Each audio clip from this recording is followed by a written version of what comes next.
നെടുമ്പാശ്ശേരിയിൽ തർക്കത്തെ തുടർന്ന് യുവാവിനെ വാഹനമിടിപ്പിച്ച് കൊലപ്പെടുത്തിയ കേസിൽ CSF ഉദ്യോഗസ്ഥർക്ക് സസ്പെൻഷൻ കൂടി വരികയാണ്. സംഭവത്തിന്റെ ഗൗരവം കണക്കിലെടുത്തുകൊണ്ടാണ് നടപടി. ആഭ്യന്തര അന്വേഷണം പൂർത്തിയായാൽ കർശന നടപടിയെന്ന് ഡെപ്യൂട്ടി ഇൻസ്പെക്ടർ ജനറൽ അറിയിക്കുകയാണ്. രാഗിനുണ്ട്. രാഗിൻ, മനസാക്ഷി അങ്ങേയറ്റം മരവിപ്പിച്ച സംഭവമാണ് ഇന്ന് നമ്മൾ കേട്ടതും കണ്ടതും.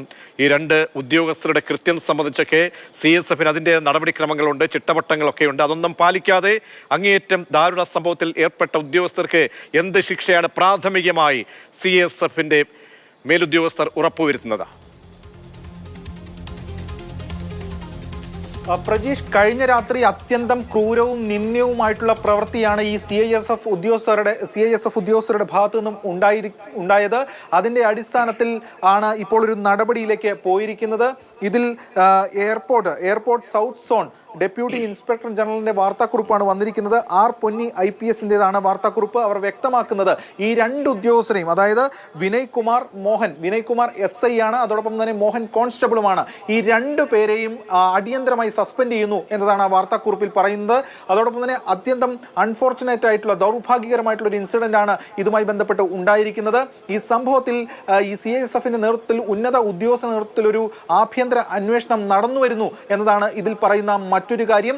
കൂടാതെ സംസ്ഥാന പോലീസുമായി സഹകരിച്ച് ഒരു പ്രോംപ്റ്റ് ആക്ഷൻ ഉണ്ടാകാൻ വേണ്ടിയിട്ടുള്ള എല്ലാ കാര്യങ്ങളും CISF ചെയ്യും എന്ന കാര്യവും കൂടി ഇതിൽ വ്യക്തമാക്കുന്നുണ്ട്.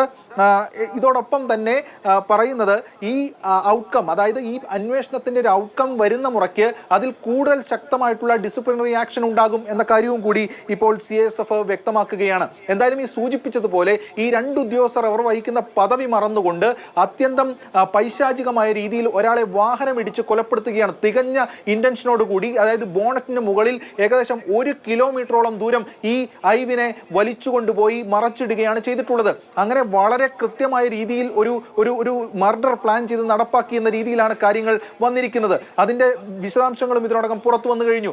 മാത്രമല്ല, ഈ പറയുന്ന ഐവിൻ ക്രൂരമായിട്ടുള്ള മർദ്ദനത്തിനും ഇതിനോടകം ഇരയായിട്ടുണ്ട് എന്ന വിവരങ്ങളടക്കം ഇപ്പോൾ പുറത്തേക്ക് വരികയാണ്. അങ്ങനെ ഈ രണ്ട് ഉദ്യോഗസ്ഥരുടെ ഭാഗത്തു നിന്നുണ്ടായിരിക്കുന്നത് ഗുരുതരമായിട്ടുള്ള പ്രശ്നങ്ങളാണ് എന്ന ബോധ്യപ്പെടുകൽ ആണ് ഇതിനോടകം പുറത്തേക്ക് വരുന്നത്. ഈ ഒരു വിശദാംശങ്ങളുടെ പശ്ചാത്തലത്തിൽ കൂടിയാണ് ഇപ്പോൾ ഈ അടിയന്തര സസ്പെൻഷനും അതോടൊപ്പം ബന്ധപ്പെട്ട തുടർ നടപടികളും ഉണ്ടാകുന്നത്. ശരി, രാഗിൻ സൂചിപ്പിച്ചപോലെ ഈ രണ്ട് ഉദ്യോഗസ്ഥർ ജീവിതത്തിൽ ഇനി യൂണിഫോം ഇടാൻ പാടില്ല. അത്രമേൽ ക്രൂരമായി ഒരു കുടുംബത്തിന്റെ പ്രതീക്ഷ തല്ലിക്കെടുത്തിരിക്കുകയാണ്. ആ കുടുംബത്തിന്റെ കണ്ണുനീർ ഇനിയും കണ്ണുനീർ ഉണങ്ങാൻ ഒരുപാട് സമയമെടുത്തേക്കും. ആ അമ്മയുടെയും അച്ഛൻ്റെയൊക്കെ വിലാപം, മകനെ പ്രതീക്ഷയോടെ കാത്തിരുന്ന ഒരു കുടുംബം, ആ കുടുംബത്തിലേക്ക് എത്തുന്നത് മകൻ്റെ ശവശരീരം മാത്രമാണ് എന്നുള്ളത് നമ്മളെല്ലാവരെയും ഹൃദയമുള്ളവരെ കരയിപ്പിക്കുന്ന രംഗങ്ങളായിരുന്നു.